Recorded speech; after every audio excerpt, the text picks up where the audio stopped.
Alright, so boom. It is I, the diligent, vigilant, meticulous, sagacious, conscientious, analytical, methodical individual D, Chiseled Adonis, but of course you already knew that, and we just got done watching night 2 of WrestleMania 42, and dare I say, it was absolute cinema. Today actually felt like WrestleMania. It didn't feel like a glorified super show of regular televised television. Nonetheless, it felt like a big fight feel the entire evening from opening bell to closing bell. But of course, we got to get a couple of things straight out of the gate. John Cena, being the host, really was only here to try to move ticket sales and put butts in seats. But ultimately, did it do that? Absolutely not. Because if you're somebody who purchased the ticket thinking that John Cena was going to do anything worth of substance on the show, you are a fool! We don't need somebody introducing us to a show that we already know what we're getting into when we attend. You don't have somebody who's showing up to the show, boy, gee willikers, I sure hope somebody's gonna invite me to WrestleMania. We don't need this every single year. This is what, 3 consecutive years, maybe 4. Well, we have, whether it be Triple H, Stephanie McMahon, introducing us to WrestleMania, now John Cena. Enough of this. I don't want to see a host of WrestleMania in the future unless you're going to have backstage segments, unless you're going to have different sort of segments that's taking place, which I'll touch on a little bit later as well. But one way or another, we don't need this, okay? Nonetheless, we got started with Oba Femi taking on Brock Lesnar, and Oba looked like $1,000,000 strutting down to the ring. Witness the strength of the Jabari firsthand, and he put Brock Lesnar down in less than 5 minutes. For anybody who tuned into the live streams, I was saying week in, week out, from the moment that it was established it would be Oba Femi versus Brock Lesnar, I wanted to make sure we did not have more than 2 pinfall covers in the match. 1, a kick out from Oba Femi at 1 of an F5, and 2, the final pinfall for Oba Femi to get the victory. We only had 1 attempt of a fall, and that was Oba Femi to defeat Brock Lesnar in less than 5 minutes. Oba looked like $1,000,000. He caught an F5 and barely stayed on the ground for longer than maybe a second and a half. He was already on a knee. He was able to catch Brock Lesnar with a chokeslam and followed that up with a powerbomb to put down the beast and send him into retirement. And let me tell you something right now.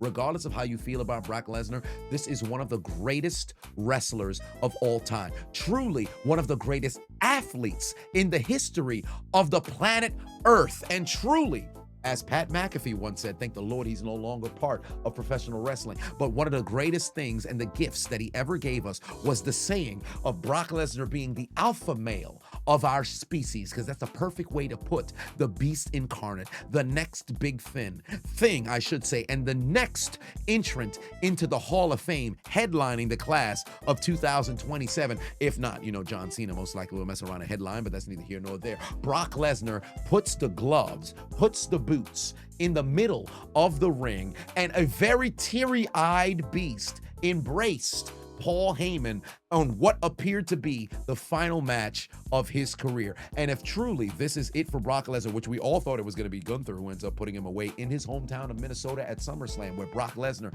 absolutely dominates and shows up every single booking that he's ever had on SummerSlam. Nonetheless, if this is it for Lesnar, a hell of a job, well done, a magnificent doggone career. And I don't give a damn what, and like I said before, no matter how you may feel about him, you cannot deny his box office appeal. Oh, but the redundancy of the suplex, that's a time for a different conversation. Nonetheless, magnificent opening segment. Oba looks like $1,000,000, and I just saw on the post show, he actually called out Roman Reigns, the OTC, and we'll talk about him in a little bit. Fast forward, very next segment, we had a 6-way Intercontinental Championship ladder match. And before we even get to the match, we have to address the elephant in the room. And this is incredibly, incredibly, incredibly disrespectful. You go into a 4.5-minute ad break, which, might I add, they try to be a little bit slick. Somebody in the live stream comment section called it. They try to be a little bit slick and even sneak in an additional Snickers ad upon coming back from commercial break with the Usos. Rusev, JD McDonough, Dragon Lee. Each of their entrances took place during a commercial break. It's WrestleMania. Why do we have entrances during a commercial break? Does that make any sense at all? We come back from commercial to find Rusev, JD, and Dragon Lee already ringside. And then we're able to see Javon Evans and Penta, who came out last, and Rey Mysterio dressed like Deadpool. That's incredibly disrespectful to half of the talent inside of the ring. You ought to be ashamed of yourselves. Why the fuck did y'all think that was a good idea to have their entrances on WrestleMania, the granddaddy of them all, during a commercial break as if this was a routine Raw or SmackDown? Go fuck yourself, whoever the producers just so happen to be, who made us have to sit there and endure all these goddamn advertisements. Now, moving forward from there, the match began, and from opening bell to closing bell, it was one of the greatest multi-man ladder matches we ever had, not only at WrestleMania, which I believe it was the best multi-man ladder match we ever had for the Intercontinental Championship. I think it beat WrestleMania 31 and WrestleMania 32. It was absolutely spectacular. Not a single person in that match did not show up, show out, and leave their mark inside of that ring. It was beautiful. And Penta became the first Intercontinental Champion to walk in and walk out with his title inside of that ladder match. It was absolutely magnificent. Razor Ramon walked in champion, walked out loser. You had a number, oh, did he lose in WrestleMania 10? I can't quite remember. Whatever the case just so happens to be, you came and you saw Penta go to work. The spots were magnificent.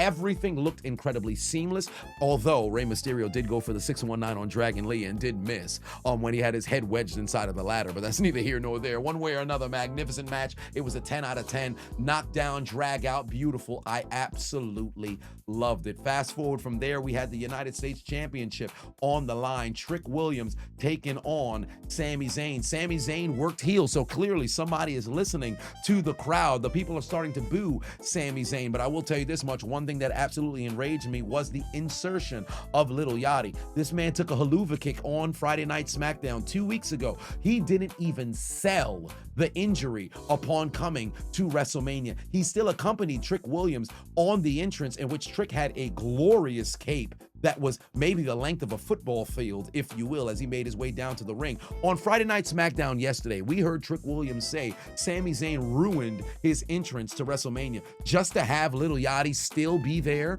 for the entrance makes absolutely no sense. Might I add, the segment on Friday Night SmackDown went on way too long, but that's not what we're here to talk about. We're talking about night 2 of WrestleMania, but nonetheless, the match went on. It was relatively solid. Then Little Yachty once again started to attempt to get involved. He was struck from behind with a clubbing blow from Sami Zayn, proceeded to receive a throw into the corner. For whatever reason, he never stayed down. We didn't see him for about a minute and a half, but somehow as the match continued to move forward, you saw him ringside cheering on Trick. Bro, you caught a haluva kick last week or 2 weeks ago, whatever. I believe it was last week, but you caught a haluva kick last week.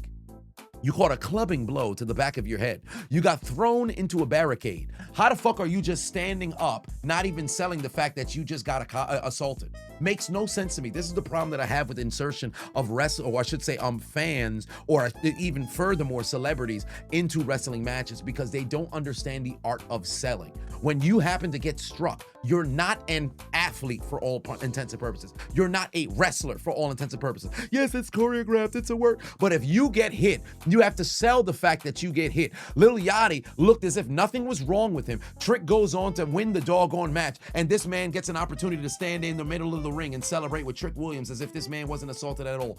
Absolutely ridiculous. I'm incredibly overjoyed that Trick did go and get the W. He looks like $1 million.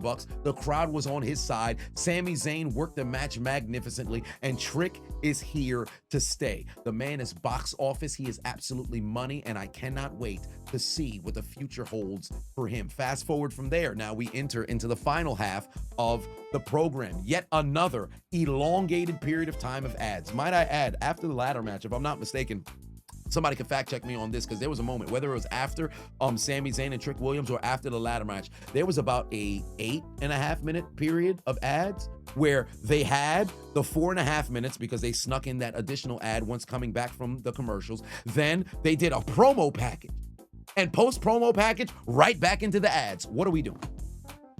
What are we doing? I understand you need time to clean up the ring, or maybe you're trying to prep for the next match, but why can't we have backstage segments and things that are actually centralized around wrestling than a multitude of a gang of ads that nobody came here to see? Say what you want about the pay-per-views of yesteryear that cost $50, but at least you knew you were getting wrestling the entire time. I don't give a damn if it's the most boring backstage segments under the sun, but at least you're seeing wrestlers.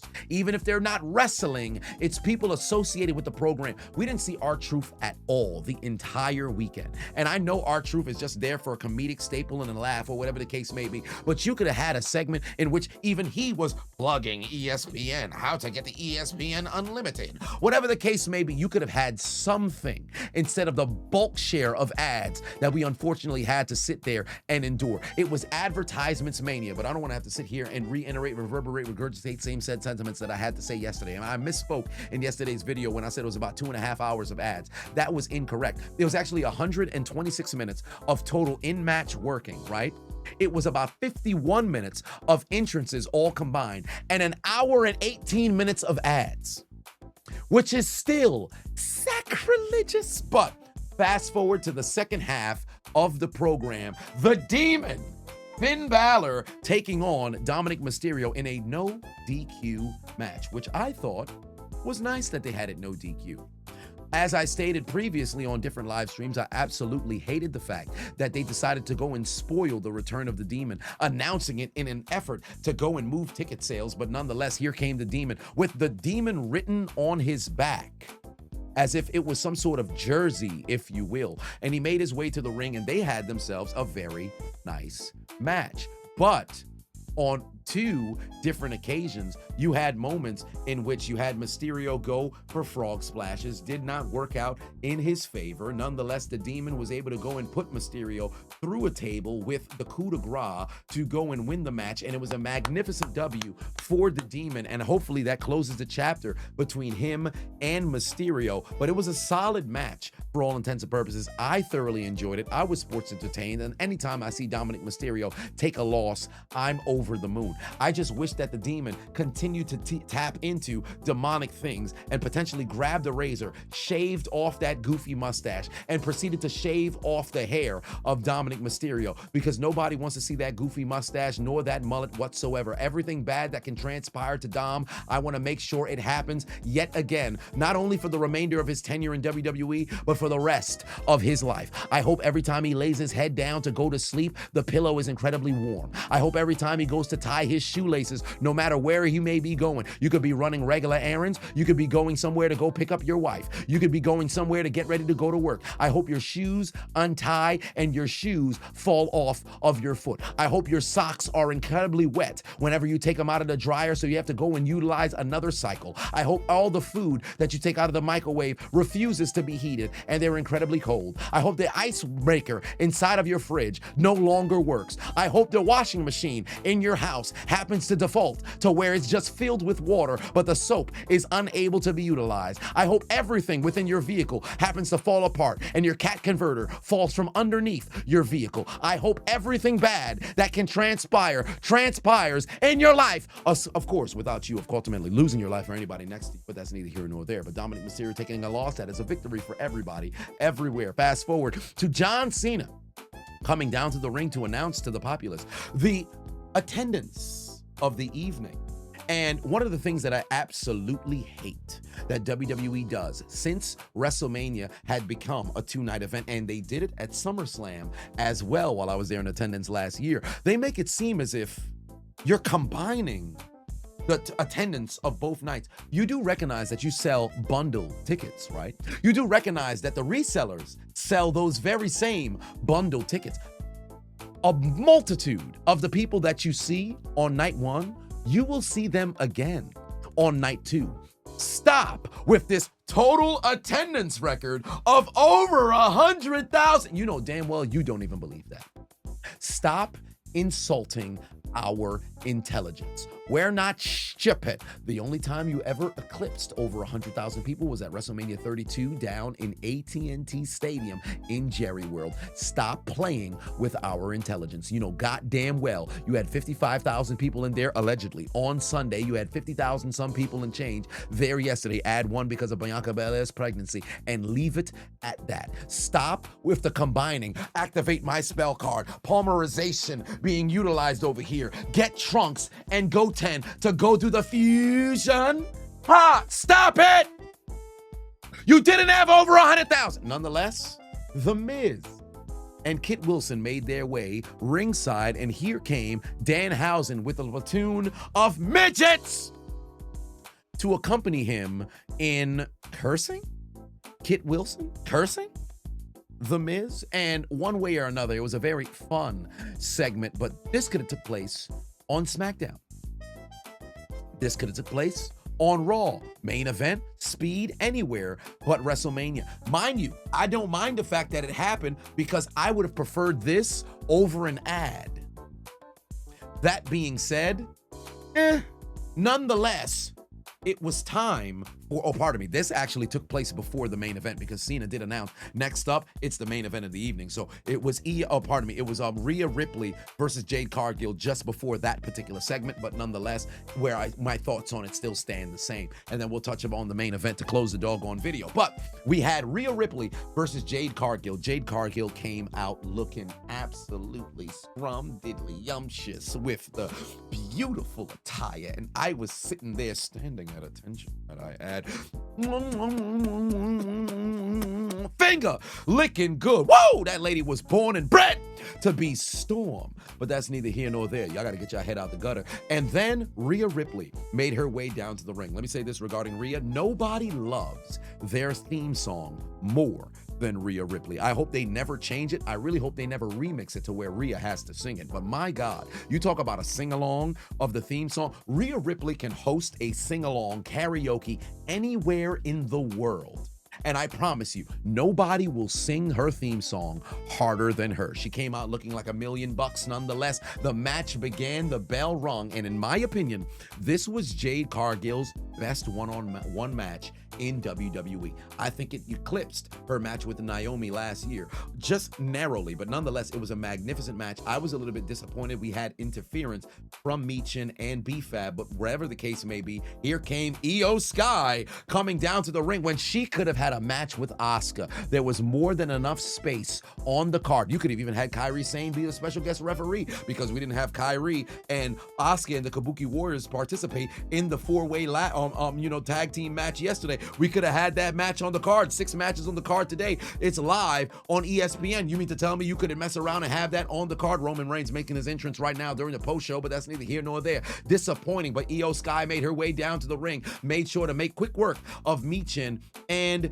B-Fab. There was a moment where she was going for the Acai moonsault, and then for whatever reason, Jade was getting ready to go do a pump kick. That was the only moment of the match that I did not like because it looked so incredibly telegraphed. But I'm not going to sit over here and nitpick. It was still a very solid match, and Rhea Ripley was able to walk away with the victory. There was one particular cover in the midst of the match in which Jade looked as if she was humping Rhea Ripley. So for the Gooners, I'm pretty sure they're going to go back and watch that extensively. And hopefully I didn't give them cannon fodder. One way or another, you had a new women's champion crowned as Jade Cargill fell in her very first loss at WrestleMania to Rhea Ripley. And then, ladies and gentlemen, it was time for the main event of the evening. Roman Reigns brought back the OG theme. Oh, I was excited! The moment that you could tell the change in the theme song, everybody said not only business was getting ready to pick up, but CM Punk was in trouble. Roman Reigns walked down that ramp looking like $1 million, abdominals on display, the golden exterior upon the gloves. He looked every part of the tribal chief, albeit the entrance took nearly 7 minutes, but that's neither here nor there. And then we waited for the world's heavyweight champion in CM Punk. Just like last year, you had the Fire Burns theme of his initial WWE music playing with a promo package. This year, it was his OG Ring of Honor theme song. So for those who are truly wrestling fans, you really appreciated the promo package and the OG Ring of Honor music for CM Punk's first opportunity to close the show at WrestleMania. It was absolutely heart-wrenching, and he took a moment to go and pay tribute not only to Harley Race on the back of his jacket, but Larry on the front of his jacket. He had a Puerto Rican flag there for AJ on an arm, and then he honored 4 fallen members of the WWE team as well. A class act, a wrestler's wrestler. CM Punk did everything you want from a main event guy in this match. The moment the bell rang to where it finally rang at the end,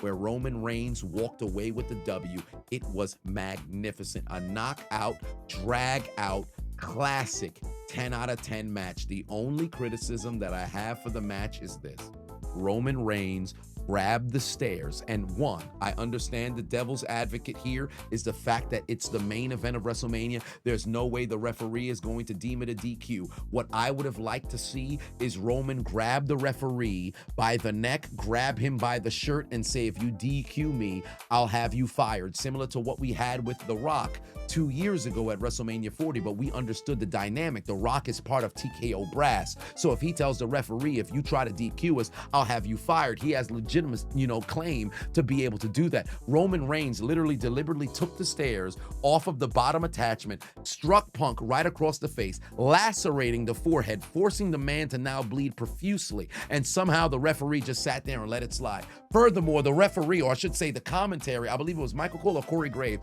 said something along the line of, I guess you have to extend a level of grace, if you will, towards the referee, because this is the main event of WrestleMania. I'm sitting there saying, what the fuck are you talking about?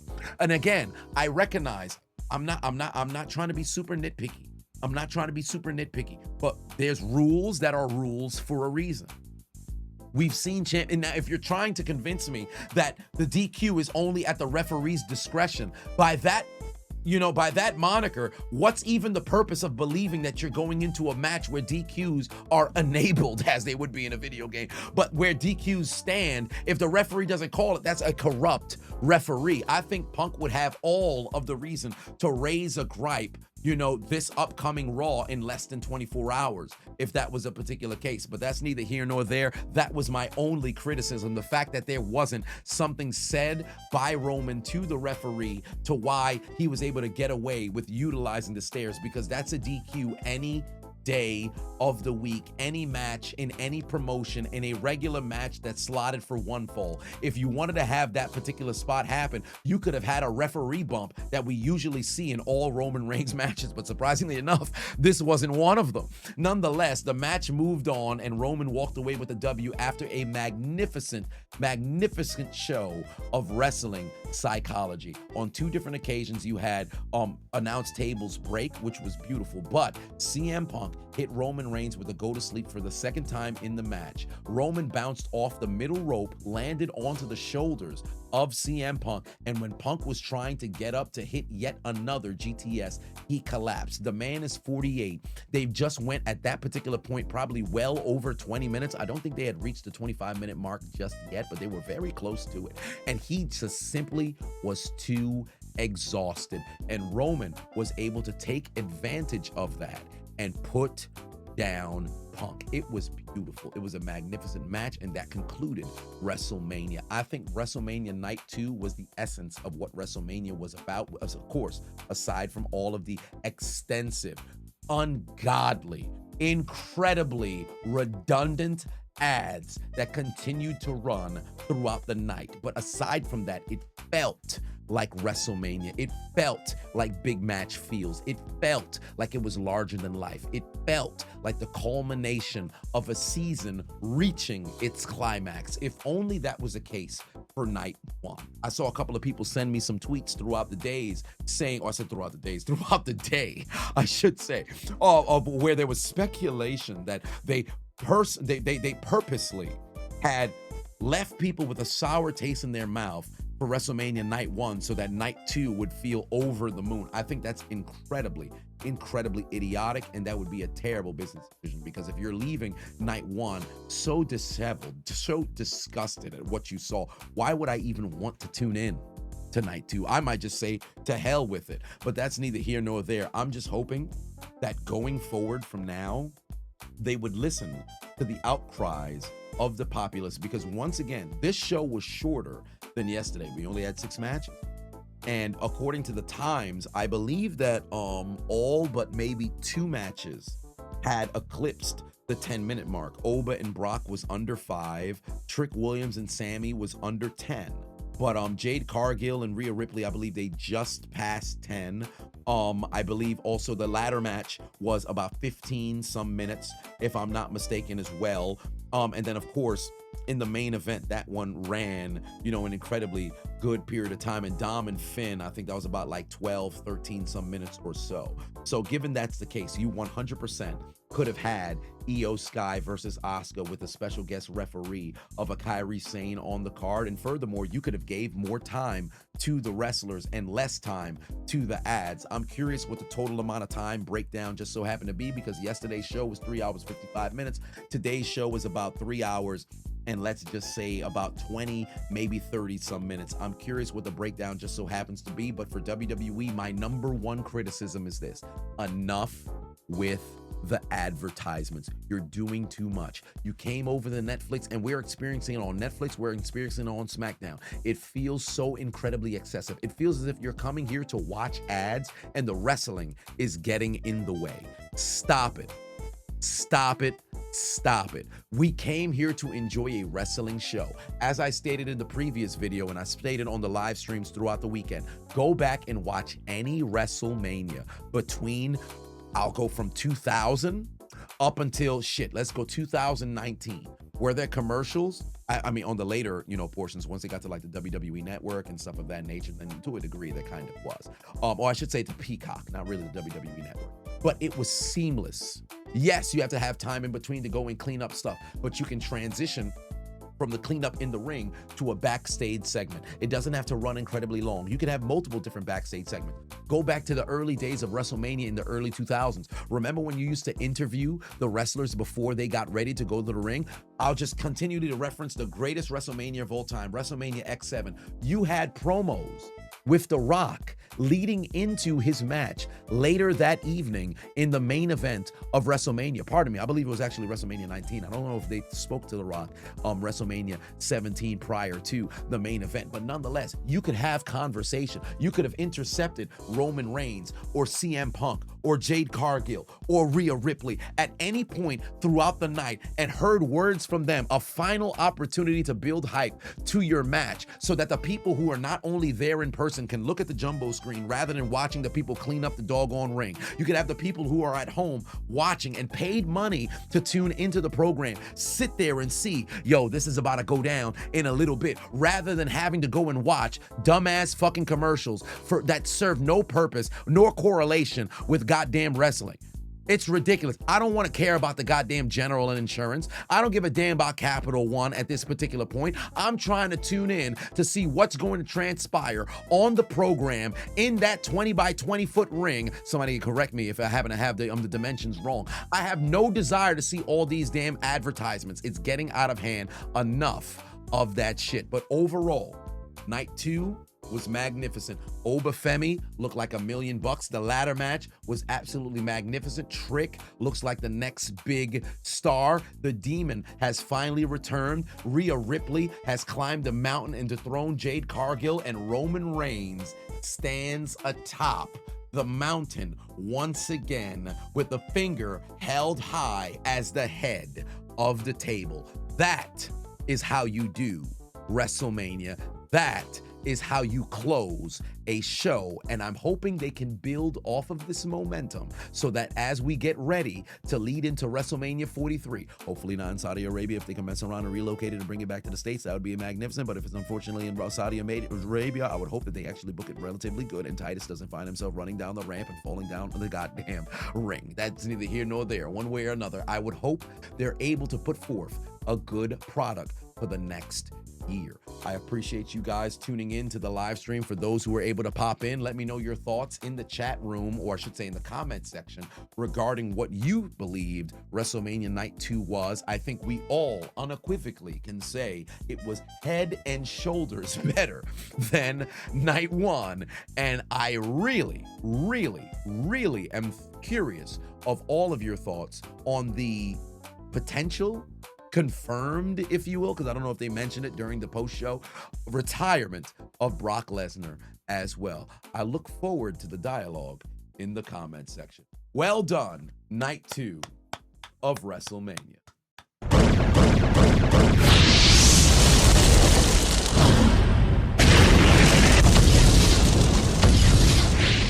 Hey, I appreciate you watching the entire video. Make sure to hit the subscribe button and the like button on the way out if you haven't already. And on top of that, hit that notification bell as well. For whatever reason, YouTube's only showing my videos to 20% of my subscribers. So if you have already turned on the notification bell, turn it off, turn it back on. If you never turn it on, turn it on. I appreciate you.